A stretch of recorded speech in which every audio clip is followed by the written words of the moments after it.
Representative of the Russian Federation for the statement. I now give the floor to the permanent observer of the State of Palestine.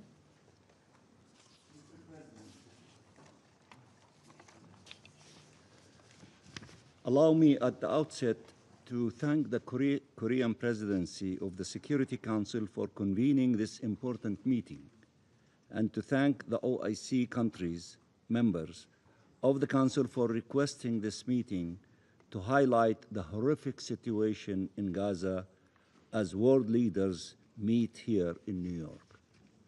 I also want to thank the high-level representatives participating in this meeting. Allow me to also thank Secretary General Guterres for his relentless efforts and his very moving and inspiring statements in these past 2 days.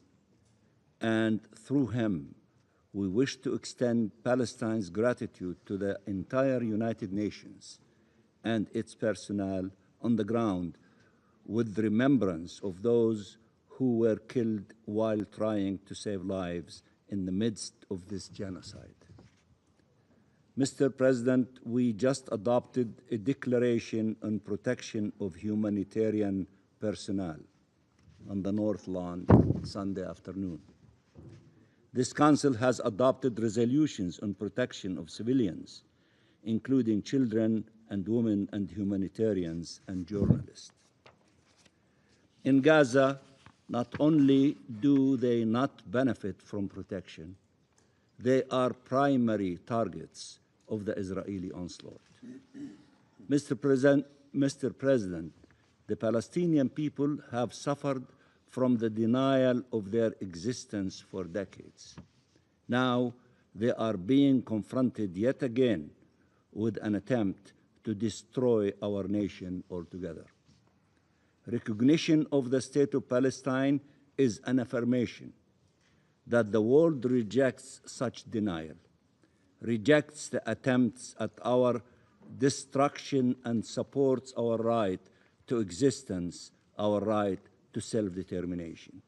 And that is not a gift, this is a right, and the Palestinian people have been struggling for almost 100 years for the attainment of such a right.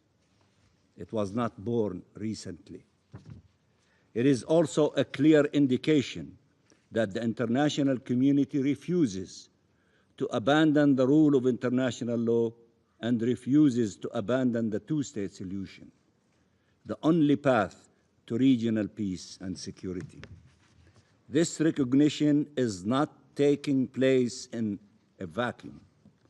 It is an integral part of the international mobilization to end this horrific war and move towards peace. The New York Declaration, adopted in the General Assembly by the historic high-level international conference co-chaired by Saudi Arabia and France, charts a clear path to the independence and sovereignty of the State of Palestine, living side by side in peace and security with Israel, based on the relevant UN resolutions. And while all eyes were turned towards New York yesterday, as President Macron took to the podium to announce the historic decision to recognize the State of Palestine alongside other countries, including the United Kingdom, all minds and hearts were turned towards Gaza. Ending the genocide in Gaza is the utmost priority, one that can suffer no delay, one that requires resolute action. Only an immediate ceasefire can save lives, the lives of 2 million Palestinians, children, women, and men, the lives of 20 Israeli hostages. The slaughter must stop. The destruction must stop. The occupation-made famine must be brought to an end without delay. Israel must fully withdraw its forces, and the Palestinian people should have freedom and dignity. We support the mediation efforts by the US, Egypt, and Qatar, and condemn yet again the Israeli strike on the territory of Qatar, a key mediator, as it was convening a meeting to advance a ceasefire agreement and this never-ending regional escalation. Mr. President, nothing justifies delaying such a ceasefire that is the only way to stop the bloodshed, release the hostages and prisoners and human remains, and allow unhindered humanitarian access. We need decisive actions to deter the prolongation and escalation of this war, and we thank the countries who have undertaken such measures. The Council has a sacred mandate in this regard that it has been prevented from honoring.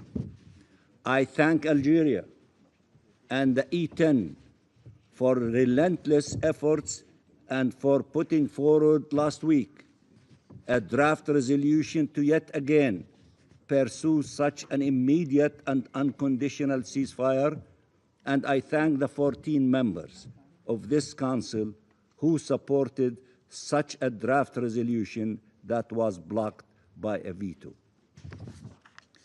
Mr. President, the New York Declaration foresees the deployment of an international stabilization mission upon invitation by Palestine and mandated by the Security Council to protect the Palestinian people, uphold the ceasefire, support the Palestinian National Authority security forces, and provide security guarantees to all.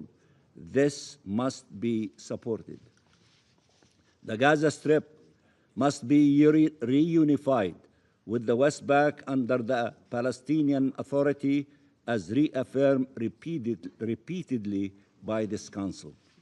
We call for your support to our policy of one Palestinian state, one Palestinian government, one law, and one gun. The Arab OIC reconstruction plan must be implemented without delay. Our people urgently need recovery, need food, water, medicine, and care, need shelter, need healing. We are ready to work with the international community, with the United Nations, leading humanitarian efforts, including UNRWA, to make this happen. We are ready to work with the US administration. Our President reiterated that yesterday in the General Assembly, and I will not react to the falsification of our record by the new PR, the new ambassador of the United States. We will work with this administration, with Saudi Arabia and regional actors, France and international partners, and the members of this Council to advance these goals for peace.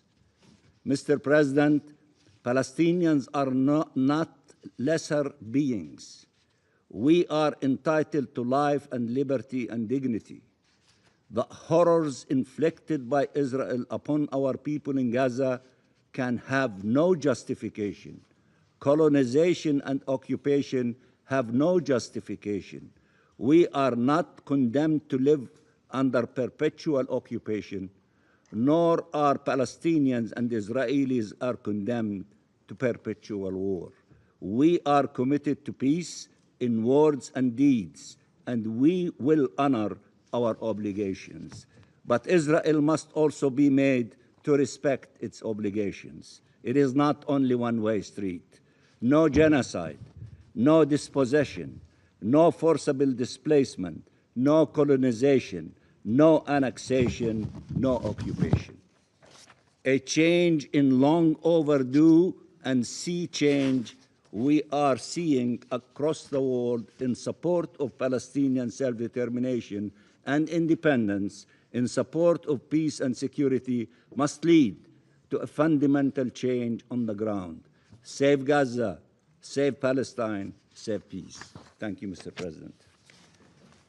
I thank the permanent observer of the Observer State of Palestine for the statement. I now give the floor to His Excellency Mr. Jonas Gahr Støre, Prime Minister of Norway.